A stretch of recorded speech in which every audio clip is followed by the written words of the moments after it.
So, with that said, solutions are can be called isosmotic, hyposmotic, or hyperosmotic, depending on the concentration, of course, of a solute um, inside and outside of um, if we're talking about cells that are suspended in a solution inside and outside the cells.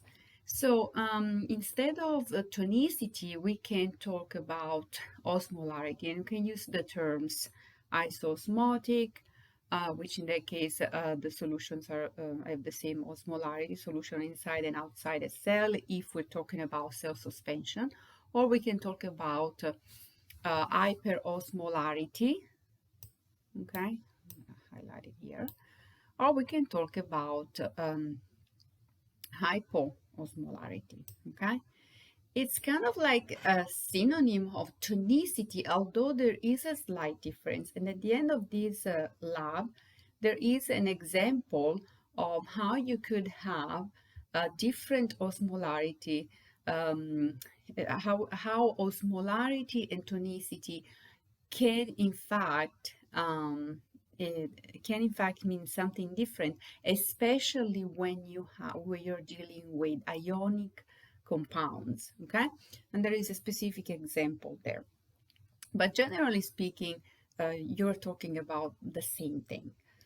So we talked about osmotic pressure in class, and when you are in front of a situation where you have to predict the movement of water inside or outside cell, you have to reason on the property of the membrane that you have. So if you're dealing with cells, you have to know that cells are non-penetrable to certain solutes. For instance, when we give examples of cells, we always deal with sodium chloride because that's the most important non-penetrating solute in the body.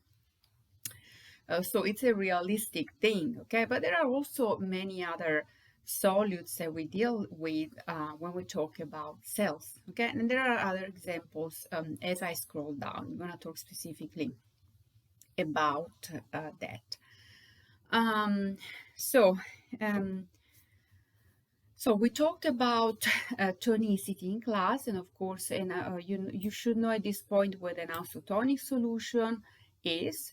And again, when we talk about tonicity, typically we refer to concentration. Concentration either expressed in percentage, which I told you what it is, or in molarity. Whereas many times we also talk about specifically osmolarity, especially when we're dealing with ionic compounds such as NaCl. It will be more precise because, as we have learned, molarity and osmolarity for these types of ionic compounds don't coincide. They're not the same thing because of the fact that the molecule breaks apart into two entities, okay, in solution. All right, so isotonic, hypotonic, and hypertonic, you must know the definitions, okay? At this point, I expect you that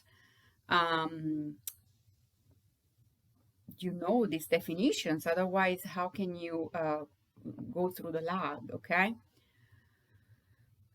So let's move on, okay?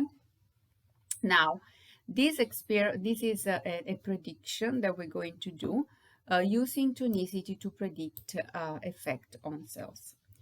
Okay, so you have milliosmolarities here, okay? I told you MOSM stands for milliosmolarity. I told you that we like to use the milli rather than the osmolarity. Otherwise, this 300 would become a decimal number. It's kind of like hard to bring with you decimal numbers. So we conveniently change the unit of measure to milliosmolar to deal with hundreds rather than decimal numbers.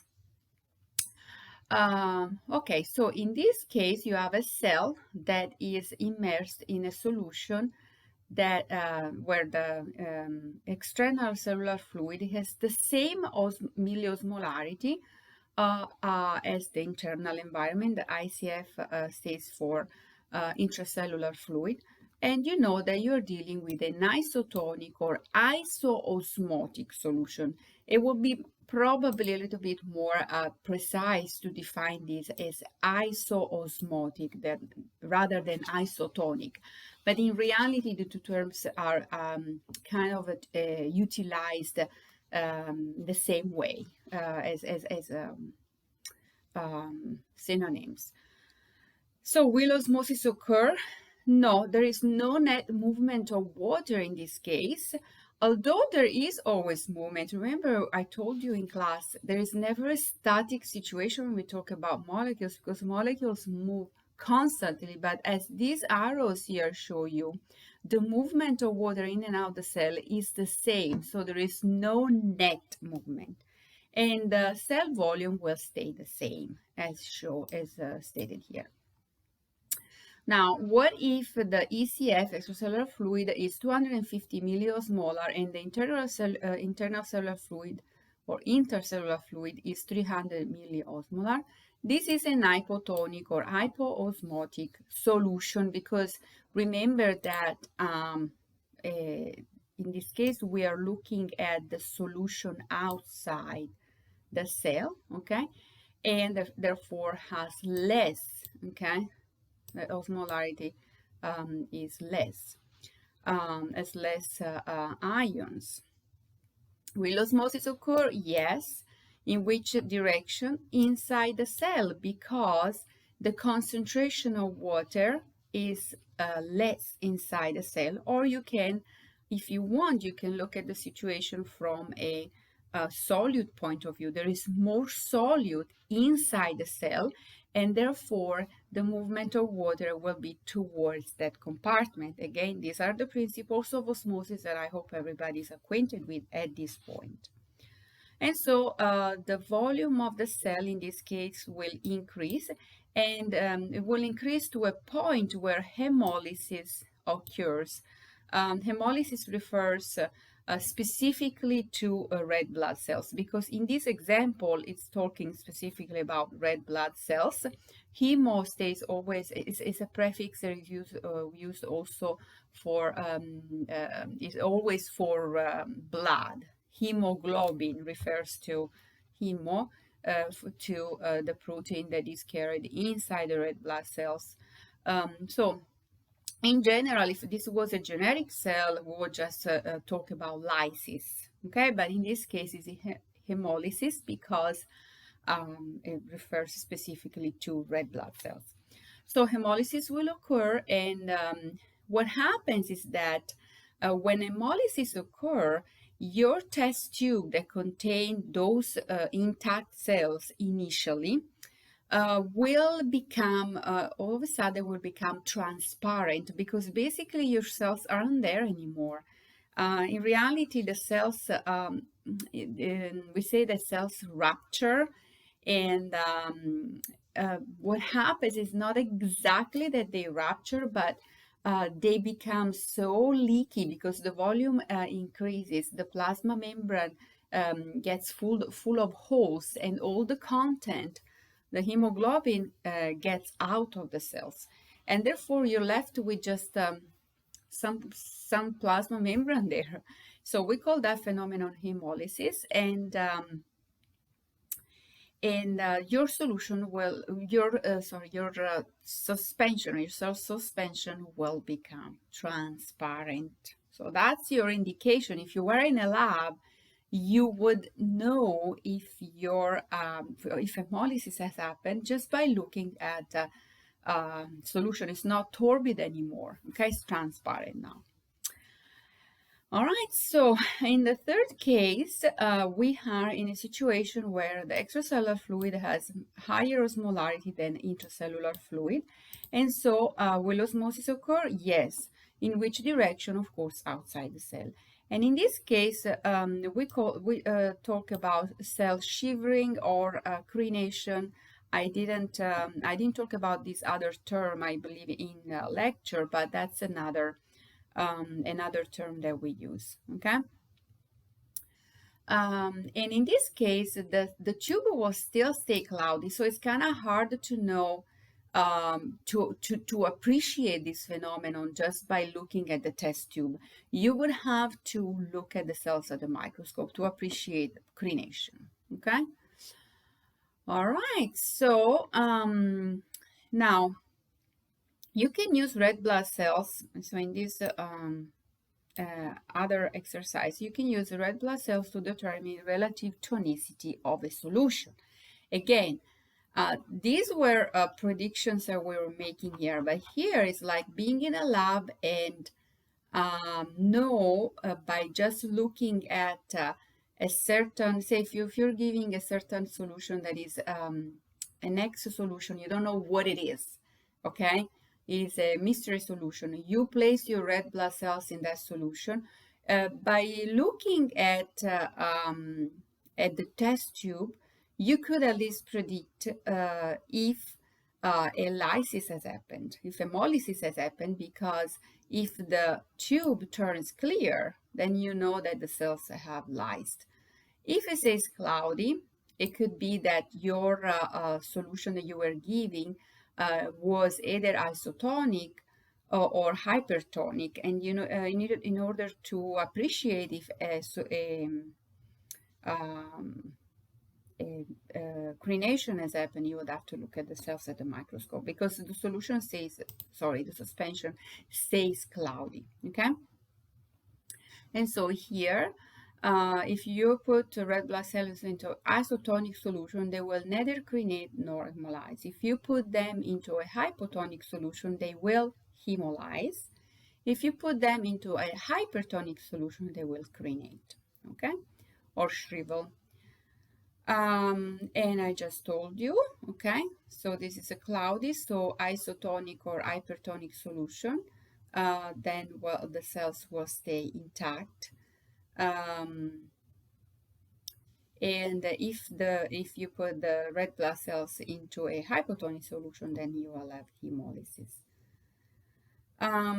Now, when red blood cells are incubated in solutions, when we talk about solutes, we could talk about two types of solutes. Solutes that can pass through the plasma membrane are known as penetrating solutes.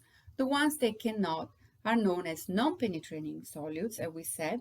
NaCl is one of best example of non-penetrating solutes, but also something like glucose, anything that is big and hydrophilic cannot penetrate the plasma membrane. There are examples of penetrating solutes that can penetrate the cells that are in fact produced in our body. For instance, urea and glycerol are examples of penetrating solutes. Now, so these are free to move across the plasma membrane, and when they do move, they drag water with them. Okay, and so what effect would a non-penetrating solute have on osmosis and hemolysis? Explain. Probably some of you have had difficulties here. For instance, sucrose or glucose are non-penetrating.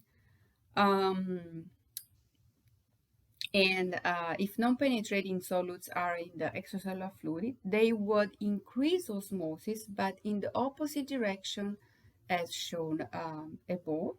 And so water would move out of the cell because, of course, in osmosis, water moves to the area of higher solute concentration, as we learned, okay, which in this case is outside the cell. So crenation would occur in this case, not hemolysis, okay? All right,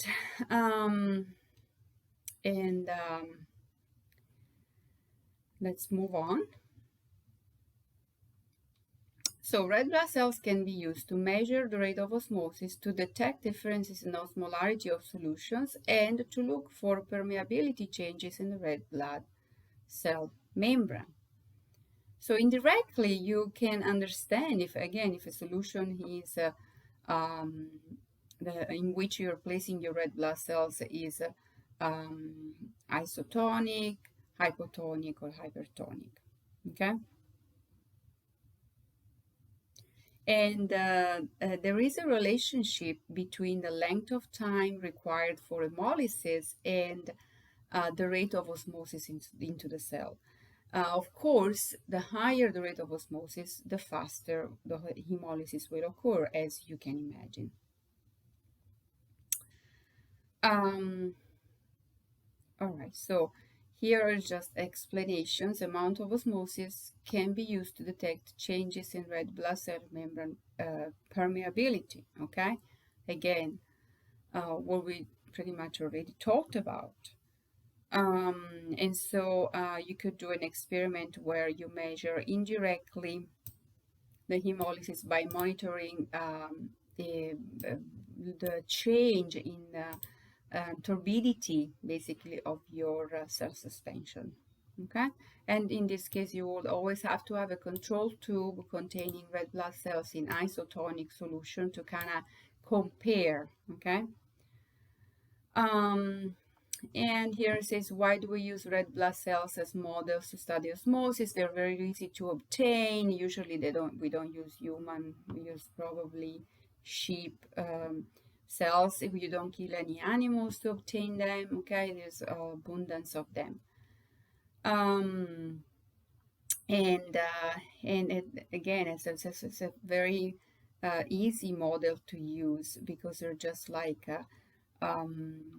they're capable of crenation or hemolysis, and that those phenomena happen pretty quickly. So you can do an experiment in an hour or two and appreciate this phenomena.